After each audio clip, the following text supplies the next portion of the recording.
तीन जुगाड़ू गांव की बहुएं अपने ससुराल आती हैं तो हाथ में आरती की थाली लिए उनकी सास जानकी उनका गृह प्रवेश करवाते हुए कहती है, आओ मेरी तीनों बहुओं, अब अपने पैरों से इस कलश को गिराकर अंदर आ जाओ। जी सासू माँ। बड़ा सा ससुराल देखकर तीनों देसी बहुएं टशन में बोलती हैं, हाय दैया, ये तो एकदम फिल्म स्टार शाहरुख खान के घर जैसा घर है प्रीति। हाँ सपना, अगर ऐसा घर अपने गांव में होवे ना तो गर्दा गर्दा मच जाई। हमको तो अपनी आंखन पर विश्वास ही नहीं हो रहा है कि हमारी शादी इतना बड़ घर में हुई है। उनकी बातें सुनकर उनकी ननद श्रुति कहती है, ओ गॉड, अभी इन्हें आए एक पल भी नहीं हुआ और इन्होंने अपनी गवारपंथी दिखानी शुरू कर दी। ओहो, अब बस भी करो तुम ननद भाभी ने अभी से ही नोक-झोंक शुरू कर दी। चलो अब मेरे तीनों बेटे अपनी अपनी बीवियों को उनके कमरे दिखा दो। अगले दिन सुबह तड़के 5 बजते ही तीनों बहुओं की आंख खुल जाती है और वो किचन में साफ सफाई पर लग जाती हैं। तभी उनकी ननद श्रुति किचन में जाती है तो वो देखती है कि उसकी तीनों भाभियां मिट्टी से बर्तन घिस रही होती हैं। अरे मेरी मंद बुद्धि भाभियों, ये सब क्या गंद मचा रखा है? और तुम तीनों को नींद नहीं आ रही है क्या जो आधी रात को ये खटर पटर लगा रखी है? उक्का है ना ननद जी, हमरे गांव में तो सुबह 5 बजे सब जग जावत है और हमरे गांव में तो मिट्टी से ही बर्तन मांजते हैं। हाँ, इससे दो फायदा है, एक तो बर्तन भी अच्छे से चमक जावत है और साथ ही साबुन के पैसा के भी बचत हो जात है। अरे पर ये तुम्हारा बनारस गांव नहीं बल्कि मुंबई शहर है, यहाँ ये सब जुगाड़ूपन मत दिखाओ और अपनी ये सब बचकानी हरकतें बंद करो प्लीज। श्रुति तीनों जुगाड़ बहुओं को झड़प कर चली जाती है। ऐसे ही कुछ दिन बीत जाते हैं। एक रोज जब वो तीनों किचन में खाना बना रही होती हैं कि तभी सिलेंडर खत्म हो जाता है। अरे मोरी मैया, ये चूल्हा तो लगता है बिता गया। अरे बहू, रोटियां बन गई हो तो जल्दी से ले आओ। अरे बाप रे, अब क्या होगा?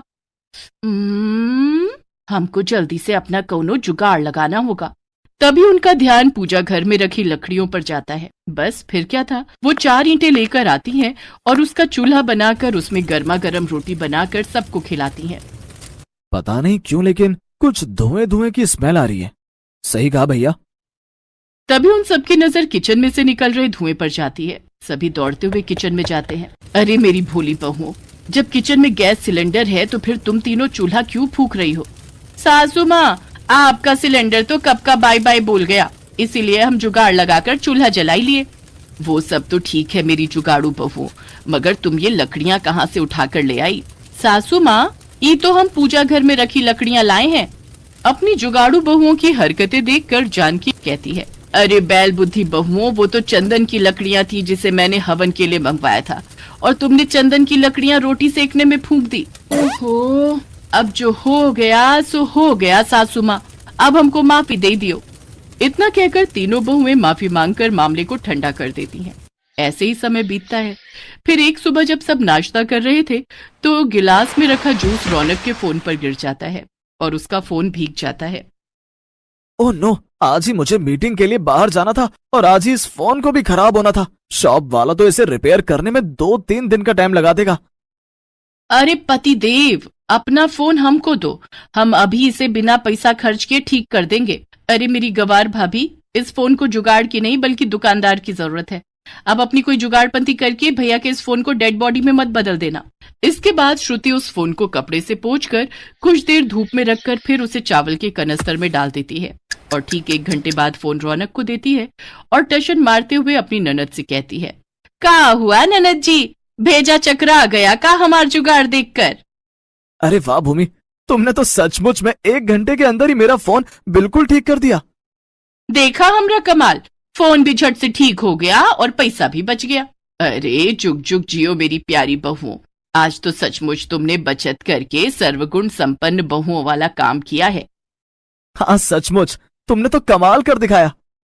रौनक और सास के मुंह से तारीफ सुनकर उन तीनों बहुओं को शह मिल जाती है। ऐसे ही एक दिन जब सपना वैक्यूम क्लीनर से घर की सफाई कर रही होती है तो अचानक से वैक्यूम क्लीनर काम करना बंद कर देता है। अरे मोरी मैया, ये बिजली से चलने वाला झाड़ू तो बंद हो ही गवा, अब क्या करें? जल्दी से कौनो जुगाड़ सोच सपना, ताकि अपना कामो बन जाए और हमरे पैसे भी बच जाए। सपना ये सोच ही रही होती है कि तभी उसका ध्यान अपनी सोसाइटी के पार्क में लगे खजूर के पेड़ पर जाता है। अरे वाह, क्या जुगाड़ू आइडिया आया है हमरे दिमाग में।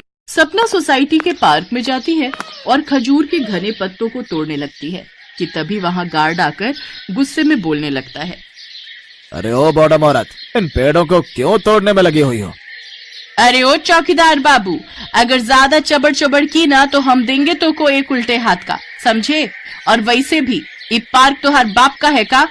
गार्ड को 4 बातें सुनाकर सपना खजूर के घने पत्ते तोड़ लाती है और उन्हें लेकर घर आती है और उससे झाड़ू बनाकर तैयार करती है और झाड़ू लगाने लगती है। तभी जानकी गुस्से में तिलमिलाते हुए उस पर बिगड़ते हुए कहती है, क्यों रे सपना बहू, ये मैं क्या सुन रही हूँ? तू सोसाइटी के गार्ड से लड़कर आई है और ये तेरे हाथ में क्या है? सासू माँ, ये झाड़ू है जिसे हमने खजूर की टहनियों से बनाया है। अरे वाह सपना, तूने तो कमाल कर दिया, भाई मान गए तुझे, छा गई तुम तो। अरे चुप करो तुम तीनों, भला इतनी कंजूसी करके भी क्या फायदा? तुम तीनों की जुगाड़पंथी ना एक दिन सोसाइटी वालों के सामने हमारी धज्जियां उड़ाकर रहेगी। इस तरह तीनों जुगाड़ू बहुओं को घर वालों से खूब खरी खोटी सुननी पड़ती है। ऐसे ही वक्त गुजर जाता है। फिर एक सुबह प्रीति नाश्ता लेकर गुनगुनाते हुए अपनी ननद के कमरे में आती है। लगाई ले तू जब लिपस्टिक, जिला टॉप लागे ले, ओ जिला टॉप लागे रे। अरे ननद जी, ई लो नाश्ता पानी कर लो, दफ्तर खाली पेट ना ही जाना। हाँ, टेबल पर रख दो भाभी, अभी तो मैं अपने बाल सुखा रही हूँ। हेयर ड्रायर से अपने बाल सुखाने के बाद श्रुति नाश्ता करके ऑफिस चली जाती है, लेकिन उसी शाम काफी भयंकर बारिश होती है। अरे प्रीति, तुम मेरा वाला कुर्ता पजामा प्रेस करके रख देना, कल मैं ऑफिस वही पहन कर जाऊंगा। जी हमरे बलमा। इतना कहकर प्रीति अपनी ननद के कमरे में जाती है और उसका हेयर ड्रायर लाकर उससे अपने पति के कपड़े सुखाने लगती है, लेकिन तभी उसे तेज बिजली का करंट लगता है और वो चिल्लाते हुए कहती है, आरी मोरी मैया, मर गई रे मर गई, कौनो हमको तनिक बचाओ तो। सभी भागते हुए अंदर आते हैं और श्रुति जल्दी से बोर्ड का स्विच बंद करती है। अरे ये सब कैसे हुआ? प्रीति उसे सारी बात बताती है और श्रुति उन्हें खूब सुनाती है। भाभी, मैंने तुम्हें पहले भी समझाया था ना, आज अपनी बेवकूफियों की वजह से तुम्हारी जान तक भी जा सकती थी। मैं कहती हूँ अब तो अपनी इन जुगाड़पंथियों से तुम तीनों बाज आ जाओ, नहीं तो अठन्नी चवन्नी बचाने के चक्कर में एक दिन अपनी जान से हाथ धो बैठोगी। श्रुति बेटी बिल्कुल सही कह रही है, बहू इतनी कंजूसी भी अच्छी नहीं, और जिसका काम वो उसी को साजे, कोई दूजा करे तो बुद्धू बाजे। हमको समझ आ गया सासू माँ, अब हम कोनो भी काम में जुगाड़ नहीं लगाएंगे।